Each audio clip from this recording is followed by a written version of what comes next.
designated the PCA-1.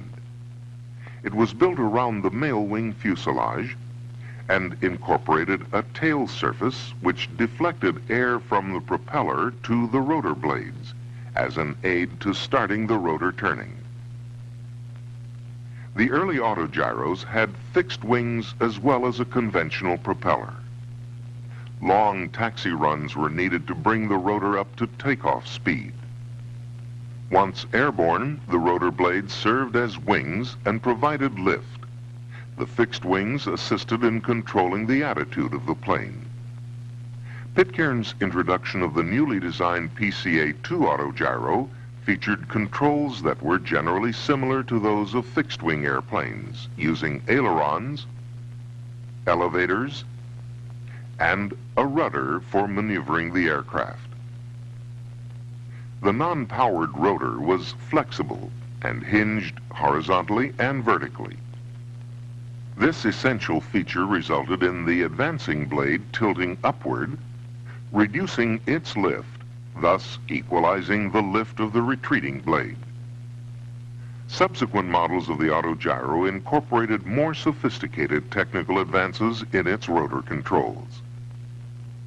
To eliminate the need for prolonged taxiing to bring the rotor up to speed, a power takeoff system was connected to the rotor for the startup and disengaged as the takeoff roll began. Thus, the PCA-2 Autogyro was capable of short, steep takeoffs. It could attain speeds of up to 120 miles per hour. In flight, with the aid of a headwind, the Autogyro could hover over a given spot. Its exceptional maneuverability increased the versatility of this unique craft.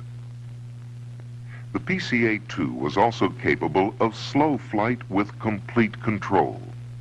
This feature enabled a line to be trailed from the moving plane, allowing a person running alongside to attach or retrieve a payload.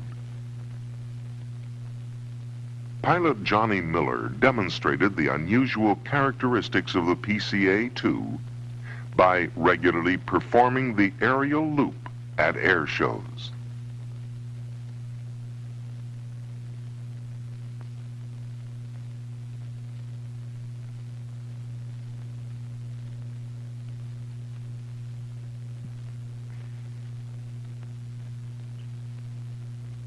By 1930, the Autogyro had become a familiar sight over metropolitan New York.